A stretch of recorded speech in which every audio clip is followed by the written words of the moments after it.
पिछले कुछ दिनों से अखबारों के अंदर सोसाइटी का माहवार छिड़ा हुआ है और छिड़ा हुआ है राजनीतिक गलियारों में। अखबारों की कटिंगें लगातार लोग एक दूसरे को फॉरवर्ड करते जा रहे हैं और पूछते जा रहे हैं, क्या इस राजनीतिक युद्ध से निवेशकों को कोई लाभ प्राप्त होना है? राजस्थान के यशस्वी मुख्यमंत्री अशोक गहलोत द्वारा बारंबार किसी न किसी बात को लेकर केंद्रीय मंत्री गजेंद्र सिंह शेखावत पर संजीवनी क्रेडिट कोऑपरेटिव सोसाइटी के मामले में आरोप लगाए जाते रहे हैं और उन्हीं आरोपों के संदर्भ में केंद्रीय मंत्री गजेंद्र सिंह शेखावत द्वारा अक्सर मीडिया के सामने अपना स्पष्टीकरण दिया जाता रहा है। किंतु हाल ही में माननीय अशोक जी गहलोत द्वारा जो एक स्टेटमेंट दिया गया, उस स्टेटमेंट को लेकर केंद्रीय मंत्री गजेंद्र सिंह शेखावत द्वारा अशोक गहलोत मुख्यमंत्री जो कि राजस्थान सरकार है, उनके खिलाफ मानहानि का मुकदमा दिल्ली में दर्ज कराया गया। अखबारों के अंदर इसकी खबरें वायरल हो रही है। लोग उनकी फोटो खींचकर व्हाट्सएप के द्वारा एक दूसरे को भेजते जा रहे हैं और अपने सोशल मीडिया पर अपलोड करते जा रहे हैं और एक उम्मीद लगा रहे हैं कि इन महायुद्ध से, इन राजनीतिक युद्ध से उनको कहीं न कहीं किसी प्रकार का लाभ मिलेगा। और इसी प्रकार के प्रश्न कई निवेशकों द्वारा हमें व्हाट्सएप पर इन अखबारों की कटिंग भेजकर किए जाते रहे। तो आज हमने सोचा क्यों ना हम आपसे मुखातिब होकर इस मुद्दे पर अपनी बात रखें।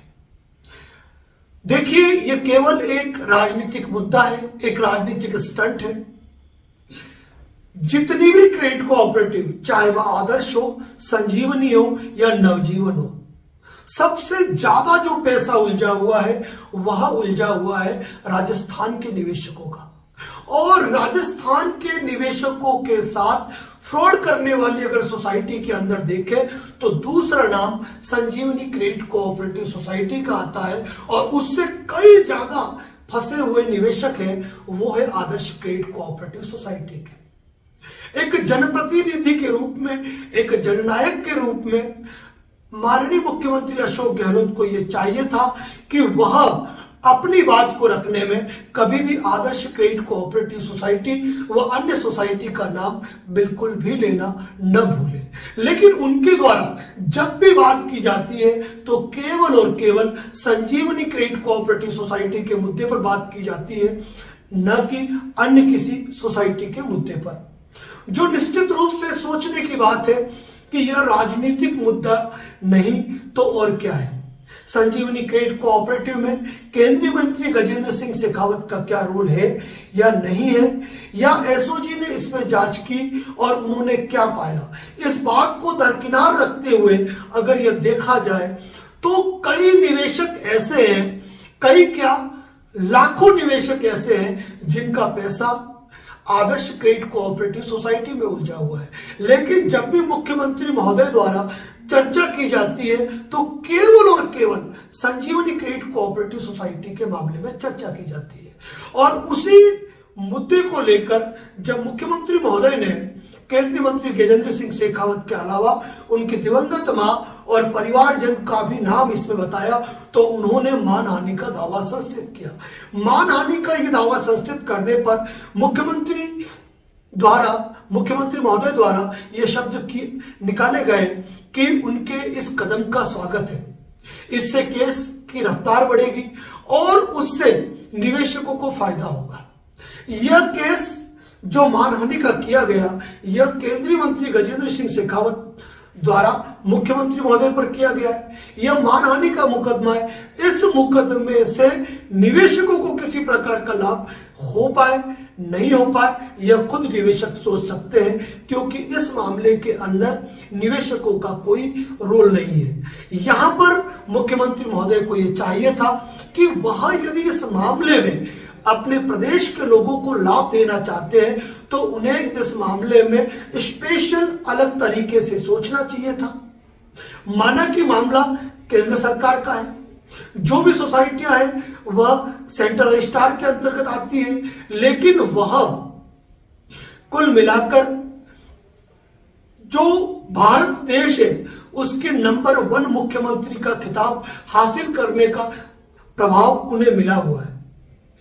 और एक से बढ़कर एक इनोवेटिव आइडियाज जो होते हैं वह हमेशा से राजस्थान के मुख्यमंत्री की खासियत रही हुई है। और उसी खासियत के चलते यदि इन विवादों से परे जाकर यदि वह ऐसा कुछ सोचते तो वह निवेशकों को लाभ दे सकते थे, उनके हित के बारे में सोच सकते थे। लेकिन न केंद्र सरकार न ही राज्य सरकार निवेशकों के हित में कुछ सोचना चाहती है। अगर सोचना चाहती राज्य सरकार या केंद्र सरकार तो निवेशकों को इतने वर्षों तक इंतजार नहीं करना पड़ता और न्यायपालिका के चक्कर नहीं काटने पड़ते। सरकार के पास वह शक्तियां है, वह ताकत है कि वह ऐसे मामलों के अंदर अपना प्रभाव स्थापित करके और अपने दारोमदार पर ऐसे मामलों को निपट सकती है। लेकिन यहां बात को राजनीतिक मुद्दा बनाया जा रहा है और राजनीतिक मुद्दा बनाने से उसका लाभ किसी भी रूप में निवेशक को प्राप्त नहीं हो पाएगा। इससे बड़ी बात और क्या कही जा सकती है कि आदर्श क्रेडिट कोऑपरेटिव सोसाइटी में 75% से अधिक के जो निवेशक हैं वो राजस्थान राज्य के हैं। इसके बावजूद कि राजस्थान के अंदर रीजनल कार्यालय उदयपुर में स्थित था, मैक्सिमम इन्वेस्टर भी अगर संपूर्ण राजस्थान में देखा जाए तो उदयपुर संभाग के होंगे। रीजनल कार्यालय यही था, सिरोही से इसकी स्थापना हुई, भले ही बाद में इसका प्रधान कार्यालय गुजरात में स्थित कर दिया गया। यह प्रस्ताव था कि राजस्थान के अंदर आदर्श क्रेडिट कोऑपरेटिव सोसाइटी का अवसायक कार्यालय लिक्विडेटर ऑफिस खोला जाएगा। अखबार में इस संदर्भ में प्रकाशन भी हुआ था कि जल्द ही राजस्थान में लिक्विडेटर का ऑफिस खुलेगा। लेकिन हुआ क्या? कुछ भी नहीं। समय निकलता गया, लिक्विडेटर कोई काम कर पाए या नहीं कर पाए, लेकिन दुर्भाग्य इस देश की जनता का, प्रदेश की जनता का कि राजस्थान के अंदर लिक्विडेटर का कार्यालय ही नहीं है जहां पर 75% से अधिक निवेशक यहां के फंसे हुए हैं। राजनीतिक मुद्दा बनता जा रहा है, एक दूसरे पे आरोप प्रत्यारोप का दौर जारी है और इस आरोप प्रत्यारोप के दौर में निवेशक ये सोचते हैं कि नेता जो कि उन्होंने जनप्रतिनिधि के रूप में चुनकर आगे भेजे हुए हैं उनके हक की बात करेंगे। क्या वो उनके हक की बात को रख पा रहे हैं या इस मुद्दे को केवल वो एक राजनीतिक मुद्दा बनाते जा रहे हैं? यह सोचने की बात है। The banning unregulated deposit act के अंतर्गत 1 लाख से अधिक शिकायतें पोर्टल पे प्राप्त हुई।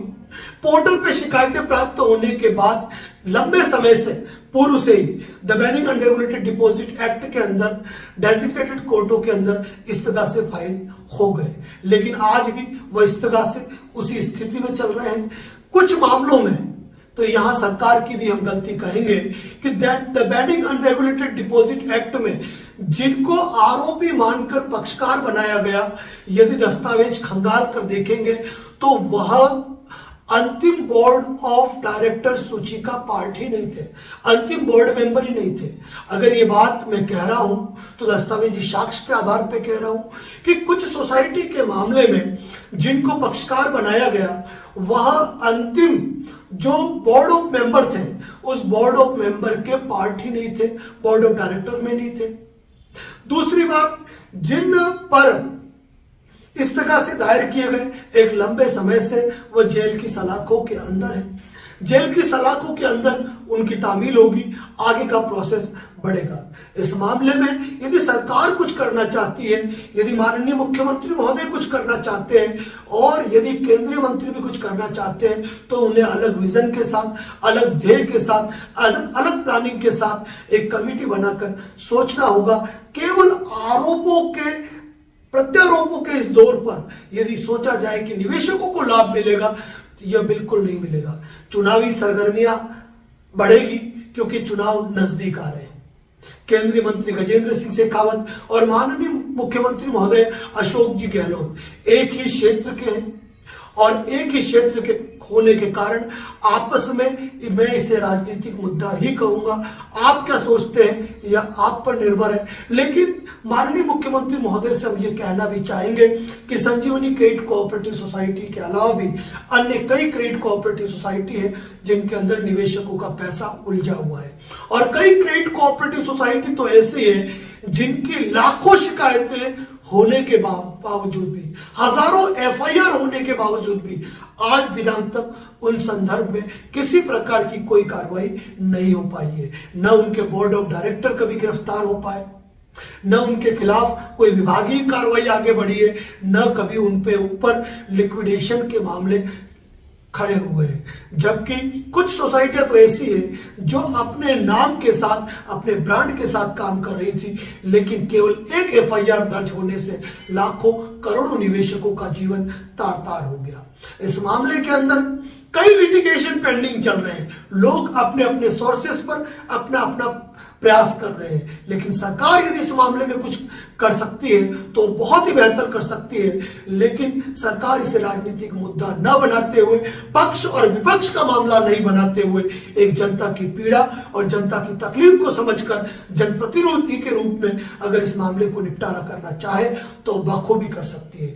फिलहाल केंद्रीय मंत्री गजेंद्र सिंह जी शेखावत द्वारा मानहानि का मुकदमा जो दायर किया गया है मुख्यमंत्री महोदय पर, क्योंकि मुख्यमंत्री महोदय द्वारा बार बार इस मामले में संजीवनी क्रेडिट को लेकर आरोप प्रत्यारोप किए गए थे केंद्रीय मंत्री गजेंद्र शेखावत और उनके परिवार पर, जिसको लेकर मानहानि का दावा किया है, जो कि कुल मिलाकर एक व्यक्तिगत इशू है और राजनीतिक मुद्दा है, जिससे आम निवेशक को किसी प्रकार का कोई राहत प्रतीत होती हमें नजर नहीं आ रही है।